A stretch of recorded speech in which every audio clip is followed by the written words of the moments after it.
Hello YouTube!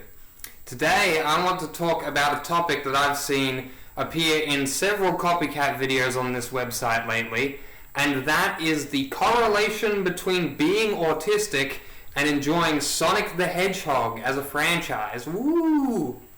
Okay, so I've seen maybe about 5 or 6 videos at this point that make this assertion, that there's a correlation between autism and Sonic the Hedgehog. And typically what I'll see in these videos is a lot of neurotypical people tiering different types of autism that of course they're qualified to speak on because, you know, like, they're all experts in autism, obviously. And, you know, it's essentially like a very scoldy video format that focuses mostly on Christine Weston Chandler and the historic bullying she's received at the hands of neurotypicals on the internet through time in perpetuity at this point. It's just like psychopaths don't want to leave her alone. They feel entitled to document her life, you know, which is just like, sure, she's a special case, she's an interesting individual, but I mean, every town has someone that weird. Like, you know, it's just a matter that people hyper-focus on her, and then this extrapolation of autistic people liking Sonic the Hedgehog was sort of memed out of that. But this is not actually something that is true. This is what is known as selection bias. Oh, wow, I'm using terms.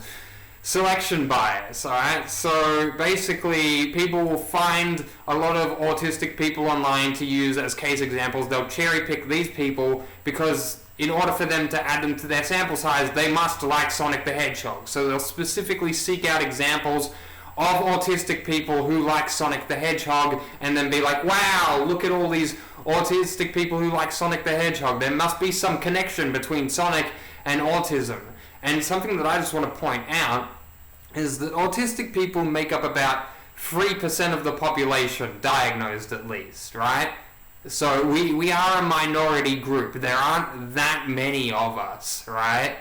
And Sonic the Hedgehog is a global, multi-billion-dollar franchise with millions of fans, right?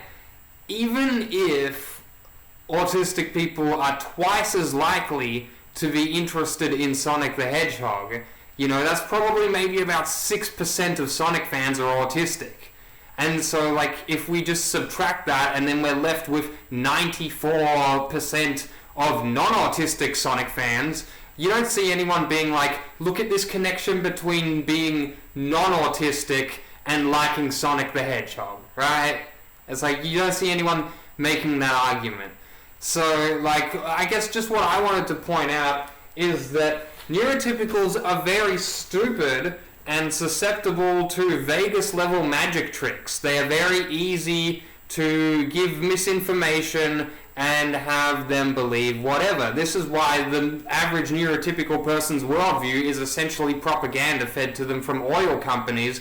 This is why most of them are bullies who are terrified of being bullied, who will bully other people in order to protect their own, like, sense of vulnerability, you know? Autistic people invented gravity, computers, we discovered that the Earth was round, we invented the theory of relativity, and I claim credit for all of these things as a member of the autistic community. Neurotypical people have invented going to work and bigotry. Yeah.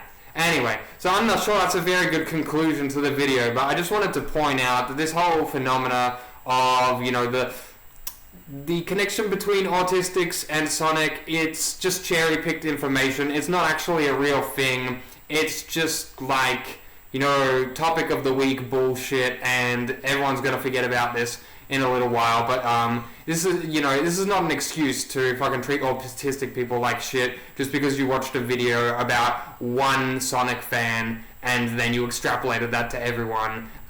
The end. Goodbye.